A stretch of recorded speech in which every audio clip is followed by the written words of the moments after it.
Mutual funds हे नाव तर ऐकलं असेल, पण हे नेमकं आहे तरी काय? चला बघूया.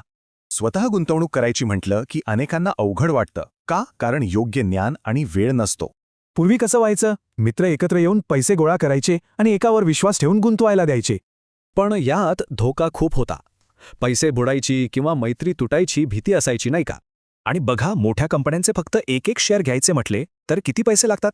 मग यावर उपाय काय? बरोबर, इथेच म्युच्युअल फंड्स लहान गुंतवणूकदारांच्या मदतीला येतात. म्हणजे काय? तर आपल्यासारख्या अनेकांचे पैसे एकत्र करून एक एक्सपर्ट ते शेअर बाजारात गुंतवतो. हे काम करतात ॲसेट मॅनेजमेंट कंपन्या, म्हणजेच AMC, HDFC, ICICI ही त्यातलीच काही नावं. या फंड मॅनेजर्सकडे बाजाराचं खोल ज्ञान असतं, जे आपल्या सगळ्यांकडे असेलच असं नाही. दुसरी गोष्ट, माहिती. जगात कुठेही काहीही झालं तरी त्याचा बाजारावर काय परिणाम होईल हे त्यांना लगेच कळतं. आणि तिसरं, वेळ. हेच त्यांचं पूर्ण वेळ काम आहे. त्यामुळे आपल्याला सतत लक्ष ठेवायची गरज पडत नाही.